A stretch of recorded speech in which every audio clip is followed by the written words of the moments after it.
दृष्टि आइज के audio article programme में आपका स्वागत है। आज का ऑडियो आर्टिकल ब्रिटिश अखबार द गार्डियन में प्रकाशित लेख worst global coral bleaching event eases as experts await next one तथा द हिंदू में छपी खबर world's northernmost coral reef bleached के सम्मिलित सारांश पर आधारित है। इसमें टीम दृष्टि के इनपुट भी शामिल हैं। यह ऑडियो आर्टिकल सामान्य अध्ययन प्रश्न पत्र 3 के पर्यावरण एवं पारिस्थितिकी खंड से जुड़ा हुआ है। तो आइए लेख की शुरुआत करें। प्रवाल भित्ति पारितंत्र पर बढ़ता संकट। हाल में आई 2 खबरों ने समुद्री पारिस्थितिकी तंत्र को एक बार फिर से चर्चा में ला दिया है। पहली खबर जापानी शोधकर्ताओं के हवाले से आई, जिसमें कहा गया कि जापान के सुदूर उत्तरी क्षेत्र के कोरल रीफ को ब्लीचिंग से बहुत ज्यादा नुकसान हो रहा है। ऐसा ही शोध कुछ दिन पहले ऑस्ट्रेलियाई शोधकर्ताओं ने जारी किया था, जिसमें कहा गया था कि ब्लीचिंग से ग्रेट बैरियर रीफ के प्रवाल भित्ति नष्ट हो रहे हैं। हालांकि अमेरिकी राष्ट्रीय समुद्र विज्ञान और वायुमंडलीय प्रशासन यानी NOAA ने आशा व्यक्त की है कि विरंजन की इस प्रवृत्ति में कमी आएगी, लेकिन उन्होंने यह भी आगाह किया है कि जितनी जल्दी महासागरों के पुनः गर्म होने की घटना होती है, उतनी जल्दी कोरल रीफ खुद को रिकवर नहीं कर पाएंगे। इसलिए यह स्थिति चिंताजनक है। कुल मिलाकर यह कहा जा सकता है कि कोरल रीफ या प्रवाल भित्ति पर संकट के बादल मंडरा रहे हैं। इसलिए सवाल उठता है कि यह कोरल रीफ क्या है, इसके कितने प्रकार हैं तथा इसे होने वाले नुकसान से क्या संभावित दुष्परिणाम हो सकते हैं। साथ ही इसे नष्ट होने से बचाने के लिए क्या उपाय किए जा रहे हैं। भारतीय समुद्री क्षेत्रों में कोरल रीफ का वितरण क्या है तथा इसके संरक्षण के लिए किए जा रहे प्रयास क्या हैं। कुल मिलाकर प्रवाल भित्ति क्या है, पर्यावरण के लिए इसकी महत्ता क्या है तथा इसके संरक्षण के लिए किए जा रहे उपाय क्या हैं, यही जानना हमारा मकसद है। देखा जाए तो प्रवाल एक समुद्री जीव का नाम है और भित्ति का अर्थ होता है दीवार। यानी सामान्य अर्थ में कहें तो प्रवाल भित्तियां प्रवाल नामक जीव द्वारा बनाए गए दीवारों को कहते हैं। यह समुद्र के भीतर स्थित मूंगा की चट्टानें हैं जो प्रवालों द्वारा छोड़े गए कैल्शियम कार्बोनेट से निर्मित होती हैं। यह जैव विविधतापूर्ण अंतः सागरीय स्थलाकृति है।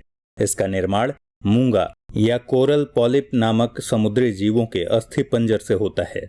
इस तरह कोरल या प्रवाल एक चूना प्रधान जीव है जो मुख्यतः कठोर रचना वाले खोल में रहते हैं। यह उष्णकटिबंधीय सागरों यानी 30 डिग्री उत्तरी अक्षांश से 30 डिग्री दक्षिण अक्षांशों के बीच 200 से 300 मीटर की गहराई में पाए जाते हैं।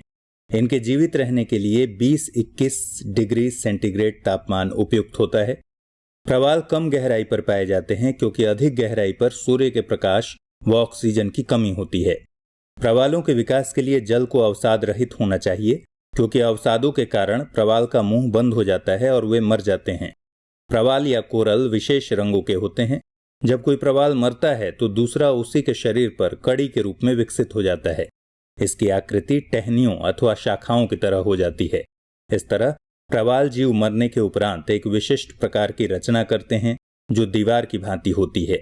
दीवार की भांति निर्मित इस आकृति को ही प्रवाल भित्ति या कोरल रीफ कहा जाता है। प्रवाल भित्ति के वर्गीकरण की बात करें तो प्रवाल भित्ति के 3 प्रकार हैं। पहला तटीय प्रवाल भित्ति या फ्रिंजिंग रीफ, दूसरा अवरोधक प्रवाल भित्ति या बैरियर रीफ और तीसरा वलयाकार प्रवाल भित्ति अथवा अटॉल। महाद्वीपीय या द्वीपीय तट से लगे प्रवाल भित्तियों को तटीय प्रवाल भित्ति कहते हैं। हालांकि इसमें भित्तियां तट से अमूमन सटी रहती हैं, लेकिन कभी कभी तट से उनके अंतराल होने के कारण उनमें छोटे लैगून का निर्माण हो जाता है, जिसे वोट चैनल कहते हैं। तटीय प्रवाल भित्ति मुख्यतः दक्षिणी फ्लोरिडा, अंडमान निकोबार, मन्नार की खाड़ी के निकट रामेश्वरम तथा सोसाइटी द्वीप समूह आदि स्थानों पर दिखाई देते हैं। अवरोधक प्रवाल भित्ति अथवा बैरियर रीफ तटीय प्रवाल भित्ति और वलयाकार प्रवाल भित्ति से ज्यादा विशाल होता है। इनका विकास तट के समानांतर होता है। विश्व की सबसे बड़ी प्रवाल भित्ति ऑस्ट्रेलिया के उत्तर पूर्व तट पर स्थित ग्रेट बैरियर रीफ अवरोधक प्रवाल भित्ति का ही उदाहरण है। जहां तक बात है वलयाकार प्रवाल भित्ति अथवा अटॉल की, तो ये जानना दिलचस्प है कि ये अंगूठी अथवा घोड़े के नाल की आकृति की होती है। इनके केंद्र में लैगून होता है और इनके बीच में खुले भाग पाए जाते हैं, जिस कारण खुले सागर और लैगून का संपर्क बना रहता है। यहाँ बताते चलें कि लैगून किसी विस्तृत जल स्रोत जैसे समुद्र या महासागर के किनारे पर बनने वाला एक उथला जल क्षेत्र होता है, जो किसी पतली स्थलीय पेटी या अवरोध द्वारा सागर से अंशतः या फिर पूर्णतः अलग होता है। वलयाकार प्रवाल भित्ति के उदाहरण हैं Fiji atoll, Ellice atoll, Funafuti atoll इत्यादि। अगर भारत की बात करें तो भारत में प्रवाल भित्ति मुख्यतः 4 क्षेत्रों में पाई जाती हैं: अंडमान और निकोबार द्वीप समूह, कच्छ की खाड़ी, मन्नार की खाड़ी और लक्षद्वीप। इनमें सबसे ज्यादा कोरल रीफ अंडमान निकोबार में तथा सबसे कम कच्छ की खाड़ी में पाया जाता है। इन क्षेत्रों के अलावा महाराष्ट्र के तरकरली, अंग्रिया, विजयदुर्ग तथा कर्नाटक के नेटरानी द्वीप में भी कोरल रीफ मिलते हैं। यानी भारत भी कोरल रीफ के मामले में विशिष्ट क्षेत्र है। इस तरह यदि कहें तो प्रवाल एक जीवित प्राणी है। यह जुजैंथली के साथ सहोपकारिता में रहता है। इसमें जुजैंथली उन्हें भोजन तथा कोरल उसे आवास की सुविधा प्रदान करता है। प्रवाल के रंग जुजैंथली के कारण होते हैं। प्रवाल भित्तियों को विश्व के सागरीय जैव विविधता का उष्ण स्थल या हॉट स्पॉट माना जाता है, क्योंकि इनके संरक्षण में अनेक सागरीय जीव जंतुओं को आश्रय के साथ साथ अन्य सुविधाएं प्राप्त होती हैं। प्रवाल भित्ति की परिभाषा, उसके प्रकार तथा वितरण क्षेत्र जानने के बाद यदि बात करें उसकी महत्ता की, तो कोरल रीफ समुद्री जीवों के आश्रय स्थल, तटीय सुरक्षा, लोगों के पर्यटन एवं मनोरंजन गतिविधियों, भोजन एवं मछली प्राप्ति तथा औषधीय उपयोग आदि के लिए विशेष रूप से जाने जाते हैं। प्रवाल भित्ति जलीय जीवन की लगभग 25% प्रजातियों के घर एवं नर्सरी का काम करती है। हालांकि कोरल रीफ समुद्री सतह का 1% से भी कम जगह घेरते हैं, परंतु कोरल रीफ करीब 25,000 ज्ञात प्रजातियों को आवास मुहैया कराते हैं। इसमें 4,000 से ज्यादा प्रजाति मछली की तथा 700 प्रजाति कोरल के भी शामिल हैं। कई कोरल प्रजातियों की खोज अभी की जानी बाकी है। वैज्ञानिकों के अनुसार लगभग 1 मिलियन प्रजातियां प्रवाल भित्तियों से जुड़ी हुई हैं। कोरल रीफ हर वर्ष लाखों पर्यटकों को आकर्षित करते हैं, जिससे कोरल रीफ पर आधारित समुदाय को महत्वपूर्ण आय की प्राप्ति होती है। प्रवाल भित्ति लगभग $40 बिलियन की आर्थिक आय लोगों को उपलब्ध करवाते हैं। कुछ देश तो अपने जीडीपी का आधे से ज्यादा कोरल रीफ उद्योगों से प्राप्त करते हैं। कोरल रीफ प्रजातियों द्वारा नई चिकित्सीय, यौगिक एवं प्रौद्योगिकी प्राप्त हो रही है, जो गंभीर बीमारियों के इलाज में काम आ रहा है। आधा से ज्यादा कैंसर दवा अनुसंधान केंद्र समुद्री जीवों पर ध्यान केंद्रित किए हुए हैं। इसके अलावा कोरल रीफ प्राकृतिक तरंग अवरोधक की तरह कार्य करते हैं, जो कि तटीय समुदाय एवं तटों को सुनामी या तूफान से होने वाली क्षति से बचाता है। इन सब के अलावा यूनेस्को द्वारा कोरल रीफ की सुरक्षा को इसलिए भी जरूरी बताया गया है क्योंकि यह जलवायु परिवर्तन के असर को कम करने में भी सहायक है। इस तरह देखा जाए तो कोरल रीफ के बहुआयामी लाभ हैं। फिर भी यह दुखद है कि आज कोरल रीफ दिनों दिन क्षतिग्रस्त होते जा रहे हैं। गौरतलब है कि विश्व के 26% कोरल रीफ अति संकटग्रस्त हैं। 35 मिलियन एकड़ कोरल रीफ, जो कि 93 देशों में फैले हैं, आज वो विनाश के कगार पर हैं। पिछले 2 दशकों में विश्व की 20% कोरल रीफ खत्म हो चुकी हैं। वर्तमान में 30% कोरल रीफ ही किसी संकट से बाहर हैं। देखा जाए तो प्रवाल भित्ति के खतरे के प्रमुख कारण प्राकृतिक व मानवीय दोनों हैं। कोरल रीफ पर खतरे के मुख्य प्राकृतिक कारण हैं: पहला, एल नीनो प्रभाव में वृद्धि का होना; दूसरा, हरिकेन जैसे तूफान; तीसरा, सागरीय अम्लीकरण का बढ़ता स्तर; चौथा, प्रवाल भित्ति को खाने वाले समुद्री जीव; तथा पांचवा, जलीय रोग इत्यादि। अगर हम बात करें मानवीय गतिविधियों के कारण कोरल रीफ को होने वाले नुकसान की, तो इसके मुख्य कारण हैं: मछली पकड़ने की गलत तथा क्षतिकारी पद्धति, तटीय विकास पर बढ़ता जोर, वैश्विक तापमान में वृद्धि, अत्यधिक पर्यटन, बढ़ता सामुद्रिक प्रदूषण, तलछट अवसादों में वृद्धि, कोरल खनन, जहाजों की धुलाई, परमाणु परीक्षण तथा आभूषण निर्माण के लिए मूंगा का संचय, ये सब प्रमुख कारण हैं। प्रवाल भित्ति को होने वाले नुकसान में प्रवाल विरंजन या कोरल ब्लीचिंग नामक एक प्रमुख शब्दावली का अक्सर इस्तेमाल किया जाता है, इसलिए इसे भी जानना आवश्यक है। रंगीन पदार्थों से रंग निकालकर उन्हें श्वेत करने को विरंजन करना या ब्लीचिंग कहते हैं। इस तरह प्रवाल पर निर्भर रहने वाले रंगीन जुजैंथली शैवाल जब पर्यावरणीय घटकों के नकारात्मक प्रभाव के कारण उनके ऊपर से हट जाते हैं, तो प्रवाल अपने वास्तविक सफेद रंग में आ जाता है। इसे ही प्रवाल विरंजन कहते हैं। यह प्रक्रिया कुछ इस प्रकार होती है। प्रकाश की तीव्रता बढ़ने से ग्लोबल वार्मिंग से जुजैंथली प्रकाश संश्लेषण की अपनी दर बढ़ा देते हैं, जिससे प्रवाल के ऊतकों में ऑक्सीजन खतरनाक स्तर तक बढ़ जाता है। इसे प्रतिसंतुलित करने के लिए या तो प्रवाल जुजैंथली को अपने शरीर से निकाल देते हैं या जुजैंथली खुद अपने रंगीन क्लोरोफॉर्म की मात्रा को कम कर देते हैं।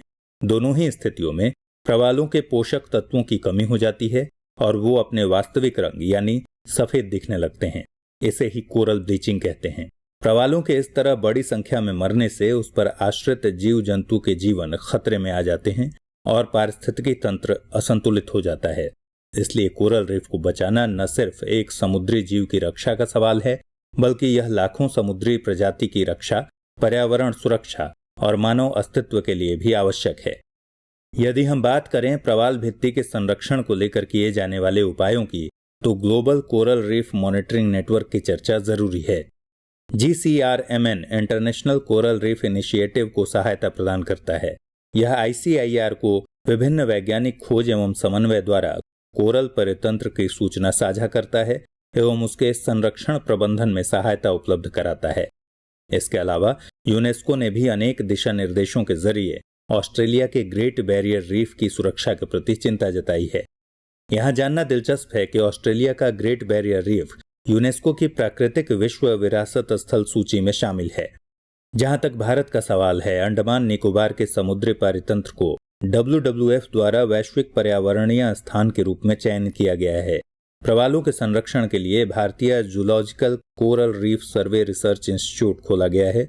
भारत सरकार द्वारा ऑस्ट्रेलिया की मदद से प्रशिक्षण प्रोजेक्ट चलाया गया है, जिसमें प्रवाल भित्ति के बचाव के उपाय बताए जाते हैं। इस तरह इस समस्त चर्चा का सार यही है कि प्रवाल भित्ति न सिर्फ सामुद्रिक पारिस्थितिकी तंत्र बल्कि मानवीय अस्तित्व के लिए भी जरूरी है। इसलिए इसके सुरक्षात्मक उपाय तेज करने की जरूरत है। प्रवाल भित्ति धरती पर कुदरत का अनुपम उपहार है। यह पर्यावरण सुरक्षा, तटीय सुरक्षा के साथ साथ पर्यटन से लेकर चिकित्सा तक के लिए भी जरूरी है। इसलिए इसे नष्ट करने का हक किसी को नहीं है। प्राकृतिक कारकों पर भले हमारा वश नहीं है, लेकिन जिन मानवीय गतिविधियों के कारण इसे क्षति पहुंच रही है, उस पर हम लगाम जरूर लगा सकते हैं। इसलिए इस दिशा में एकल के साथ साथ राष्ट्रीय और वैश्विक भागीदारी बढ़ाने की आवश्यकता है। आइए अब नोट करें आज के ऑडियो आर्टिकल से क्या सवाल बनता है।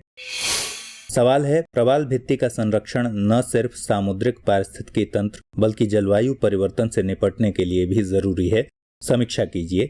इसके संरक्षण के लिए किए जा रहे उपायों का वर्णन कीजिए। प्रिय व्यूअर, यदि आप दृष्टि IAS के YouTube चैनल पर लगातार अपलोड हो रहे नए कार्यक्रमों की सूचना और लिंक अपने पर्सनल WhatsApp नंबर पर पाना चाहते हैं, तो कृपया आगे की स्लाइड में दिए गए नंबर पर अपना WhatsApp नंबर भेज दें। दृष्टि IAS की टीम प्रोग्राम अपलोड होने के तुरंत बाद आपके WhatsApp नंबर पर वीडियो का लिंक प्रोवाइड कराएगी। साथ ही आपके नंबर पर हम भविष्य में जारी किए जाने वाले प्रोग्राम्स की पूर्व सूचना भी उपलब्ध कराएंगे। इससे YouTube चैनल का नोटिफिकेशन न मिलने जैसी समस्याओं से आप मुक्त हो जाएंगे और हमारे सारे वीडियो लिंक क्रम से आपके पास सेव हो जाएंगे, जिन्हें आप अपनी सहूलियत के मुताबिक देख सकेंगे।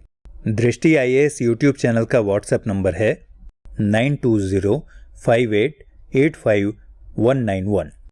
आपको करना बस इतना है कि दृष्टि IAS टाइप कर हमें व्हाट्सएप कर दें।